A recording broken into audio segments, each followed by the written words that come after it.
Fala galera, beleza? Bem-vindos a mais um vídeo no Bora Mundo.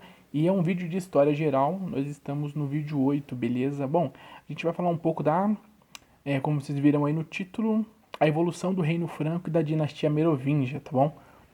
Como nós vimos no vídeo anterior aí, nós acabamos no ponto onde estava falando de dois reinos, tá bom? Do anglo-saxão e do Reino Franco.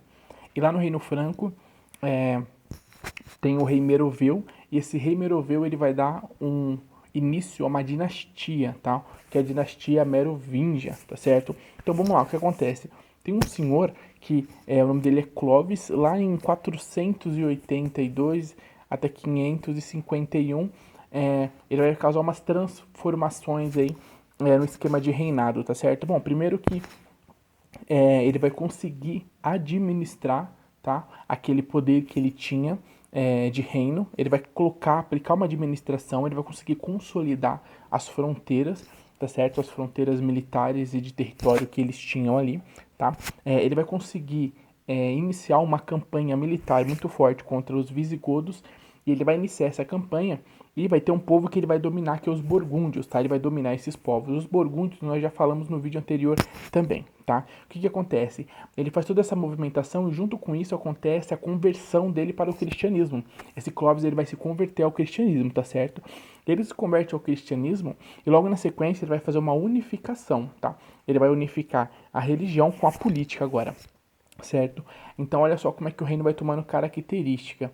Ele, com a sua administração, ele consegue um poder militar, ele consegue consolidar as fronteiras que ele tem, e agora ele então se converte ao cristianismo e ele faz a junção de poderes, tá, entre o cristianismo e a política, tá bom? O que acontece? Ele vai morrer, né? Esse cara ele morre e com a morte dele vai vir a divisão do reino dele, tá certo? O que acontece é que o reino vai ficar dividido entre os filhos, tá bom? Ele vai ficar dividido entre os filhos e isso só vai mudar aí em 558.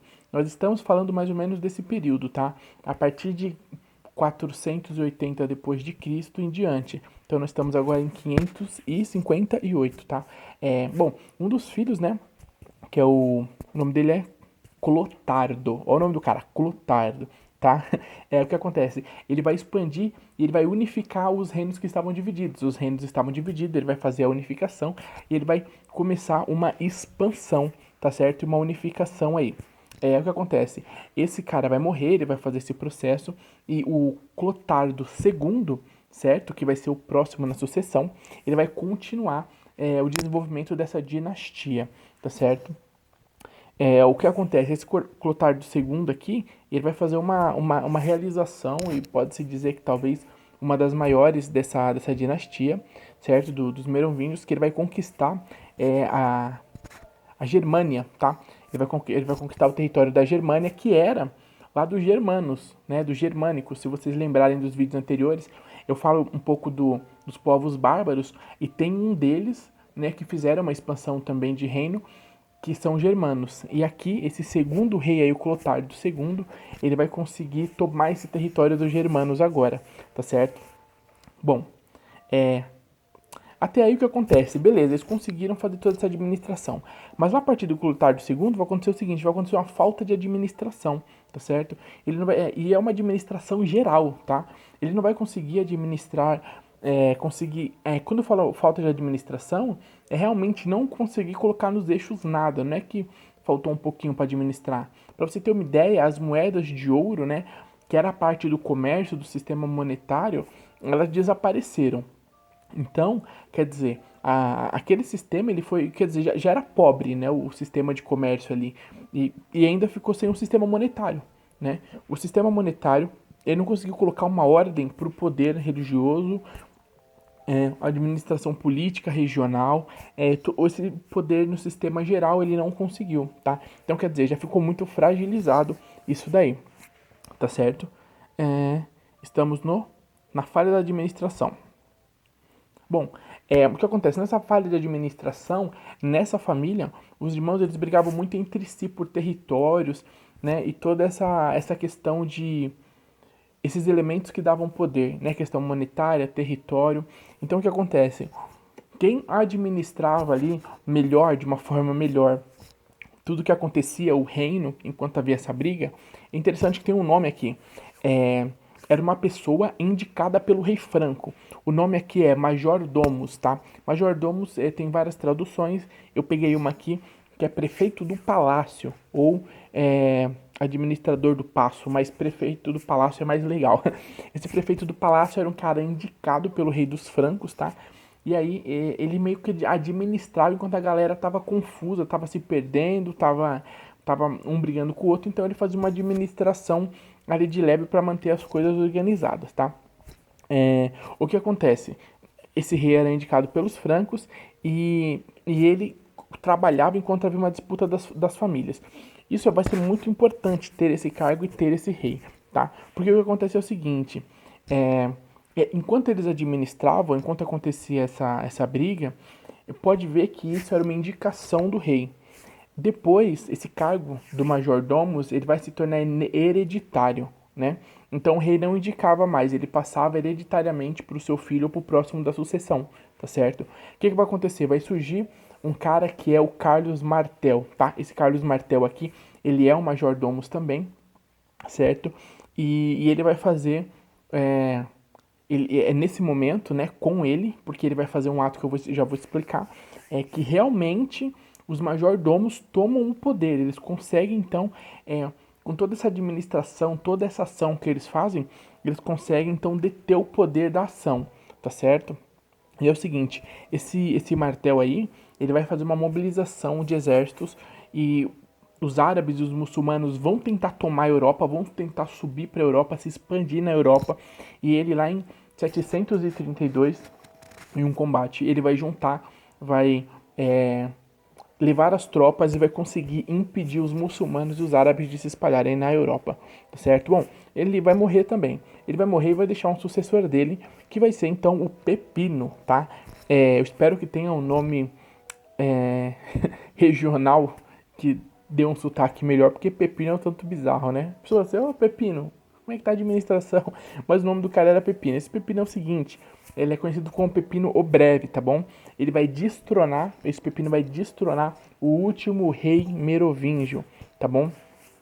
Ele destrona o rei, para vocês verem o poder que ele conseguiu acumular. Ele destrona esse rei, ele já estava na administração com o poder, realmente administrando todo o poder que lhe restavam. Então ele vai destronar o último rei dessa dinastia. E aí o que acontece? Isso vai acontecer em 751. E aí esse cara, o Pepino, o Breve, ele vai dar início a uma nova dinastia. Quer dizer, aquela dinastia perdeu o poder, foi destruída. E ele vai dar uma nova um começo, né, para uma nova dinastia que vai ser para o seu filho, que essa dinastia vai ser chamada de dinastia carolíngia, tá certo? Bom, é isso aí. Falamos um pouco então hoje desse pequeno momento da história, que é a evolução do Reino Franco e a dinastia Merovingia. Quer dizer, vocês veem que o Reino Franco aqui ele teve uma evolução, tá? Ele passou alguns passos com o pessoal que eram seus administradores, né? Os seus reis. E aí sai o Reino Franco, acaba e já começa a dinastia carolíngia, né? Ele fala aqui bem brevemente sobre a dinastia merovingia, tá? Que é do rei Meroveu. Foi isso que a gente viu nesse ponto aqui, beleza? E por que é interessante a gente ver ponto a ponto da história, um pouquinho de cada família, o que cada um deixou, como aquela família caiu, como a outra se desenvolveu. Para a gente ver, se nós formos analisar com um olho um pouco mais detalhado esses momentos, a gente vai ver várias questões de evolução, de concretização de ideias, de ciência, de pensamento, de religião. Principalmente, um ponto legal a se observar isso é quando a gente está falando de pedagogia, está falando da história da educação, como é que isso evolui. E aí a gente vai ver que cada povo desse trata a educação de uma forma diferente, né? E geralmente é por causa da sua característica cultural, da sua estrutura, tá? Então é interessante ver ponto a ponto um pouquinho dessas transformações. Por exemplo, aqui na questão do Reino Franco, né, dos Merovingios, quer dizer, vai sair os Merovingios, vai entrar os Carolíngios, porque você viu que surgiu um cargo ali administrativo, né, que era menor do que o rei, que era indicado pelo rei Franco, Quer dizer, olha só que interessante. Aconteceu ali brigas, né? A família não tinha uma administração, uma estrutura muito boa de domínio, e esse cara que era indicado, mais esperto, então ele conseguia fazer essa administração e ele foi acumulando poder até conseguir derrubar aquela família, aquela dinastia e começar a sua própria dinastia, tá certo? Bom, fica mais esse ponto da história até o próximo ponto da história, lógico. Se nós paramos na dinastia carolíngia, a gente vai falar então, com certeza, deixa eu até dar uma confirmada aqui, a gente vai falar da dinastia carolíngia, tá certo? Vamos ver a dinastia carolíngia, tá certo? Lógico, a dinastia carolíngia foi colocar o nome da dinastia carolíngia por causa do nome do filho do Pepino, que é Carlos Magno. Esse é conhecido na história. A gente vai ver na dinastia carolíngia um ponto muito importante, que é o reino de Carlos Magno e o Império Carolíngio, tá? Que é muito conhecido. Essa parte vai ser um pouquinho mais extensa, tá? É isso aí, galera. Valeu. Mais um vídeo de histórias. E acompanhe nosso canal. Compartilhe no Facebook, por favor. Por quê? Porque quando você compartilha no Facebook, uma galera vê.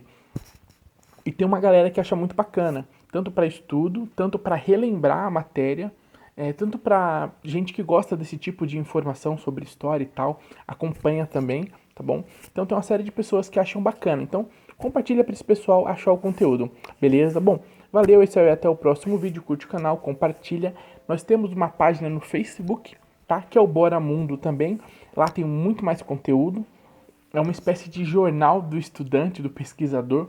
É postado vários tipos de matérias, de temas lá.